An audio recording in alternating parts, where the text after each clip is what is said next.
première assemblée générale dénommée Premier congrès de la réélection de Félix Antoine Tshisekedi Tshilombo, ainsi que la conservation du pouvoir et sa pérennisation. Ceci étant dit, je demande à M.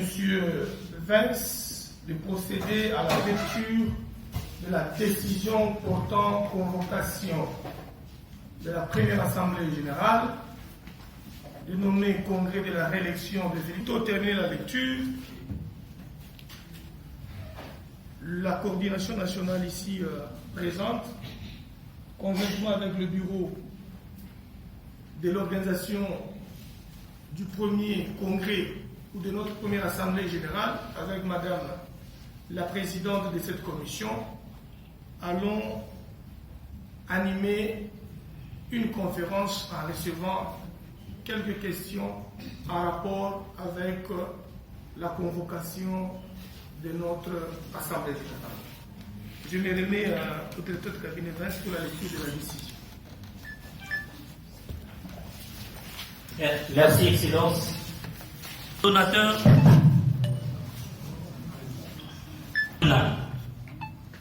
décision numéro 24, RDT, CN, SMK, 2022, du 9 octobre 2022, portant convocation de la première assemblée générale du RDT, dénommé Premier congrès de la réélection et de la conservation du pouvoir du président de la République, son Excellence Félix Antoine Tshisekedi Tshilombo. Vu la Constitution telle que modifiée par la loi numéro 11/002 du 20 janvier 2011 portant révision de certaines dispositions de la Constitution de la République démocratique du Congo du 18 février 2006, spécialement en ses articles 6 et 29. Vu la loi numéro 04/002 du 15 mars 2004 portant organisation et fonctionnement des partis politiques en République démocratique du Congo, vu la loi numéro 06/006 du 9 mars 2006 portant organisation des élections législatives, provinciales, urbaines, municipales et locales, telles que modifiées à ces jours. Vu la charte du Rassemblement des démocrates tshisekédistes, spécialement en ses articles 3, 4, 6, 7, 8, 10, 11, 12, 18 et 19, vu le plan stratégique électoral, programme stratégique d'appui à la réélection aux échéances électorales de 2023 et à la conservation du pouvoir du président de la République, son Excellence Félix Antoine Tshisekedi Tshilombo, par REP FT 2023 en cycle, élaboré et validé par toutes les parties prenantes lors des travaux de l'atelier du 2 au 3 juin 2022. Considérant l'impérieuse nécessité de tenir dans le meilleur délai les assises de la première assemblée générale du RDT dénommée Premier congrès de la réélection et de la conservation du pouvoir du président de la République, candidat naturel du RDT, son Excellence Félix Antoine Tshisekedi Tshilombo, ainsi que l'obligation de prendre toutes les dispositions utiles y afférentes.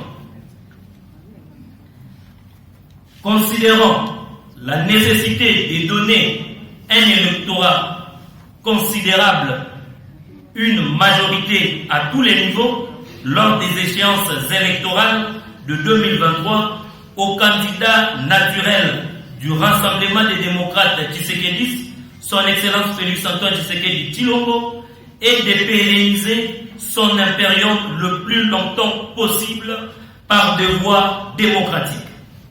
Considérant la nécessité d'investir les candidats naturels du RDT aux élections présidentielles de 2023 et les candidats du RDT aux législatives nationales, provinciales ainsi qu'aux sénatoriales de 2023. Considérant les rapports détaillés du 8 septembre 2022 de la commission d'organisation de la première assemblée générale du Rassemblement des démocrates tshisekédistes, dénommé Premier congrès de la réélection et de la conservation du pouvoir du président de la République, son Excellence Félix Antoine Tshisekedi Tshilombo, sur proposition du bureau politique, vu l'urgence et la nécessité, décide. Article 1er. La première assemblée générale du Rassemblement des démocrates tshisekédistes, dénommée Premier congrès de la réélection et de la conservation du pouvoir du président de la République, son Excellence Félix Antoine Tshisekedi Tshilombo, est convoqué à Kinshasa pour le 15 décembre 2022. Article 2. La durée des travaux de la première assemblée générale du Rassemblement des démocrates tshisekédistes, dénommé Premier congrès de la réélection et de la conservation du pouvoir du président de la République, son Excellence Félix Antoine Tshisekedi Tshilombo, est de 2 jours, soit du 15 au 16 décembre 2022. Article 3.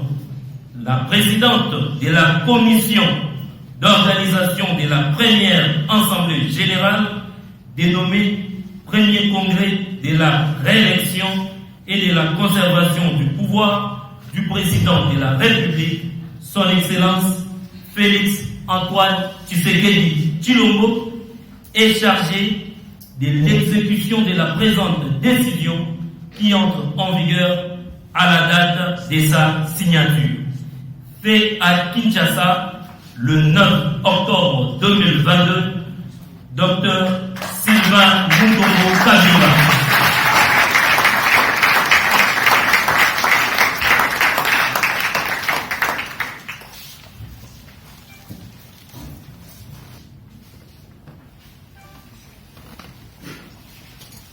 Nous nous remettons Et du coordonnateur national du RDT, son Excellence Sylvain Mutombo Kabila, à bien vouloir s'approcher du... On va passer à l'étape de questions-réponses, des questions des journalistes, mais comprenez que nous n'avons pas assez de temps pour prendre énormément de questions. Donc, 3, 4, tout au plus 5 questions nous semble normal, afin que nous donnons aussi le temps d'aller travailler dans notre élection. Donc, celui qui a une question peut se manifester. Merci, cher journaliste, pour cette question. À mon sens, je trouve que c'est très pertinent, qui mérite en même temps d'éclairer la lanterne de l'opinion publique pour passer. Mais avant toute chose, j'aimerais bien réitérer mes vifs remerciements à la coordination nationale par l'entremise de son coordonnateur national Sylvain Mutombo d'avoir jeté son dévolu sur moi et sur tout le membre du bureau de la commission en vue d'organiser la première assemblée générale de notre plateforme RDT.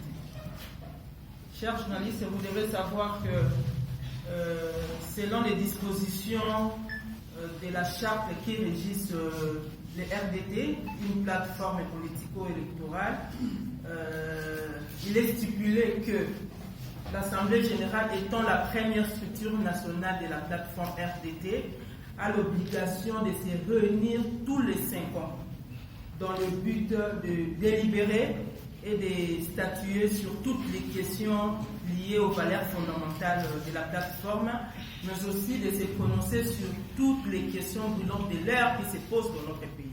Alors, dans ce cas précis, dans cette optique, la première assemblée appelée premier congrès sera donc imminemment convoqué dans le but de traiter la question liée à la réélection et à la conservation du pouvoir de son Excellence Félix Antoine Tshisekedi Tshilombo à la présidentielle de 2023 pour son second mandat à la magistrature suprême. Tout simplement ça. Merci beaucoup, Madame la Présidente. Je voudrais juste savoir sur quels éléments techniques vous êtes basé pour confirmer la tenue de ces assises. Vous êtes sans ignorer, chers journalistes, qu'une grande activité comme celle-ci qu'organise la plateforme RDT nécessite à tout prix d'arrêter des très bonnes stratégies idoines afin d'aboutir à sa matérialisation. Donc, c'est sur cette lancée que la commission d'organisation pour la tenue de la première assemblée générale s'est investie à travailler laborieusement, minutieusement sur des différents aspects essentiellement importants que je me permettrai de vous les énumérer pour votre prise de connaissance. Nous avons en premier lieu l'aspect lié aux thématiques. Donc il y a 4 thèmes qui sont retenus et qui seront en même temps abordés lors de ces assises. Il y a l'aspect lié les thèmes liés à la validation de toutes nos candidatures du RTT au niveau sénatorial tout d'abord, au niveau national, au niveau plutôt législatif et puis au niveau provincial de 2023. En deuxième lieu, nous avons le sujet lié à la participation massive de la femme suivant les nouvelles dispositions de la loi électorale qui a été adoptée et révisée. En troisième lieu, nous avons le sujet lié à la reconduction, qui est un sujet aussi très très important, à la reconduction du coordonnateur national aux commandes du RDT et RDTA comme plateforme et parti politique. Et en quatrième lieu, nous avons le sujet majeur qui fera même la quintessence de nos assises, c'est lié à l'investiture du président Félix Antoine Tshisekedi comme notre candidat naturel à la présidentielle de 2023. Là, il s'agissait du premier aspect lié aux thématiques. Nous avons le deuxième aspect qui est lié aux ressources humaines. Donc, partant de la provision faite par le bureau de la commission d'organisation pour la tenue de la première assemblée générale, nous attendons une participation globale de près de 3500 congressistes. Donc, certains proviendront de nos coordinations des 26 provinces de notre pays, certains d'autres proviendront de coordinations extérieures de 17 pays, parce que vous devez savoir que les RDT est représenté dans pratiquement 17 pays, et d'autres encore proviendront de nos 40 partis membres alliés au RDT. Donc, à part cela, nous aurons également le privilège d'accueillir certaines personnalités publico-politiques qui seront conviées à nos assises. Voilà, là, il s'agissait du deuxième aspect lié aux ressources humaines. Il y a le troisième aspect qui est relatif à la période. Donc, nous avons prévu que notre tenue soit fixée aux dates du 15 au 16 décembre 2022. Donc, de l'année courante, ça sera 2 jours successifs. Donc, ça va débuter de 9h à 16h. Il s'agissait du troisième aspect. Et le quatrième aspect, qui est aussi un aspect vraiment très très important, c'est l'aspect lié aux finances. Donc vous devez savoir que le bureau de la commission d'organisation a pu mener une étude de faisabilité sur terrain en ce qui concerne les coûts globaux de charges. Et ces coûts globaux est évalué à hauteur de près de 230 000 Voilà. Donc là, ce sont les quatre aspects majeurs. Hormis les quatre aspects majeurs, il y a certains aspects secondaires que je vous épargnerai ici. Je égorge plusieurs cadres, mais le dévolu a été jeté sur vous. Quel sentiment avez-vous de conduire au milieu des hommes un organe aussi important au sein du parti? Merci. Merci. Ça vaut son présenteur, mais quand même, je vais l'expliquer. Monsieur le juge, vous devez savoir que ce n'est pas du tout un privilège. Non, pas du tout. C'est une lourde responsabilité que je dois assumer jusqu'à atteindre des objectifs qui me sont assignés par les résultats escomptés. Donc, vous devez savoir que, d'abord, je vous inviterai à compulser la Constitution, dans ses articles, je crois, 12, 13 et 14, aussi la loi 13-015 portant modalité d'application de droit de la femme et de la parité. Il est bien mentionné que la femme étant une personne à part entière, une créature humaine, ne peut subir en aucun cas ou ne peut faire l'objet d'une mesure discriminatoire. Pas du tout. Que ce soit dans le domaine politique, juridique, social, dans les domaines, dans plusieurs domaines. Voilà. Alors, je dirais que la majeure motivation de la coordination nationale des GT sont devenus sur ma modeste personne. Ça ne s'inscrit que dans le cadre de la matérialisation de l'engagement du chef de l'État lors de son investiture le 19 janvier 2019, si vous vous en souvenez bien, qui était celui de valoriser les capitales humaines par la promotion de la femme et de la jeunesse, tout simplement. La journaliste, vous savez que le RDT est une plateforme bien organisée qui regorge en son sein plusieurs structures et partis politiques alliés. Donc il y a un mécanisme de mise en place pour la collecte des fonds qui est déjà opérationnel. Donc je ne pourrais vous étaler pour question de confidentialité. Voilà, et des stratégies. Mais néanmoins, vous devez savoir que une majeure partie de nos cotisations proviennent de nos membres, aussi de la contribution de nos partenaires extérieurs au travers de leurs dons, subventions et aussi j'en passe. L'aide, voilà. C'est ça. Voilà. On va terminer en tout cas. La question qui ressort des éléments majeurs, d'autant plus qu'une structure politique aux élections a toujours une facilité de se faire élire, mais se faire élire, c'est un problème très difficile. En tant que démocrate, nous n'avons que d'atouts présenter nos réalisations. Nos réalisations feront de nous une réélection sûre à 90%. Nous vous assurons que nous n'allons pas faire élire notre président de la République par la foi chrétienne, mais plutôt par la foi de la conviction de ses réalisations. Je ne peux pas faire une confusion entre chrétiens qui croient à la venue de Christ et entre politiques qui doivent présenter un bilan.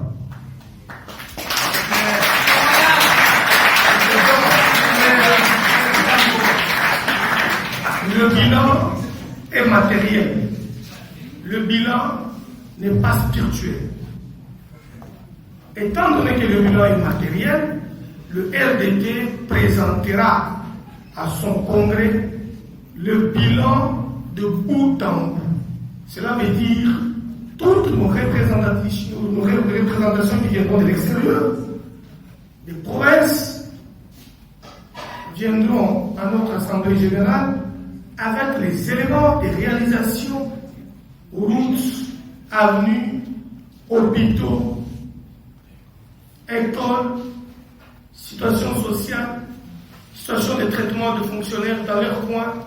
Et ce ne sont pas de ces éléments que le congressiste du RDT à l'Assemblée générale le portera pour pour le second mandat et pour l'avenir du temps par les réalisations et les bilans que nous avons toujours défendus et jugés largement positifs, dépensant les réalités de Mobutu de 32 ans, dépensant les réalités de la Camarilla au pouvoir de 18 ans, alors que la constitution de 2006 avait déjà annoncé la gratuité, 18 ans au pouvoir, on ne l'a pas appliqué. Mobutu ne l'a pas appliqué, mais nous l'avons appliqué. Aujourd'hui, nous sommes déjà dans la maternité gratuite. Nous sommes déjà dans le système de santé universel pour tous les Congolais. Ce sont des petites choses.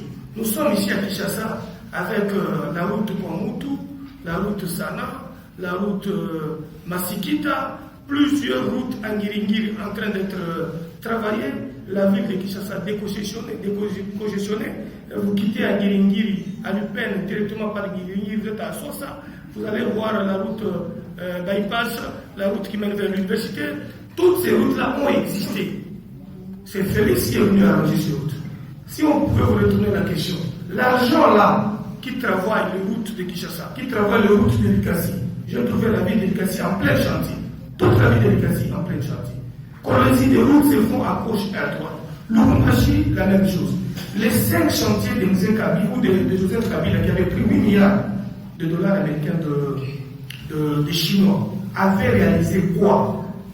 En dehors de l'avenue Lumumba et de l'avenue 30 juin et l'avenue 24 novembre. 8 milliards de dollars. Mais nous sommes venus avec tout ce qui était en train d'être pillé, dilapidé par la mauvaise gestion, par la gabegie financière, par le détournement, par les évasions fiscales et tant d'autres pratiques. Mais nous sommes venus mettre cet argent ensemble avec l'IGF et cet argent est en train de servir le peuple congolais. C'est une partie des éléments qui prouvent que nous allons gagner les élections et aussi l'aspect sécuritaire, qui est un élément d'atout des intérêts vitaux d'une nation. Vous avez pris 30 ans, 18 ans en train de faire des brassages rwandais, burundais, ougandais, occupant de hautes fonctions dans notre pays. James Kabari, vous l'avez amené, il a occupé de grandes fonctions, chef d'état-major dans une nation. Il y a d'autres qui sont venus, mais Félix est venu, il a commencé à retourner aux Congolais leur défense nationale et à retourner aux Congolais leur système éducatif par la gratuité et par l'amélioration des conditions de vie des militaires pour les systèmes de sécurité. Les deux systèmes étaient déjà tués par la Camarilla au pouvoir hier, mais nous devons relever les deux systèmes. C'est les deux systèmes qui confirment qu'il existe une nation, qu'il existe un État, qu'il existe des enfants qui viendront après 25 ans, 100 ans, qui aimeront notre pays. Voilà les atouts qui nous permettront de gagner les élections en 2023 sans conteste.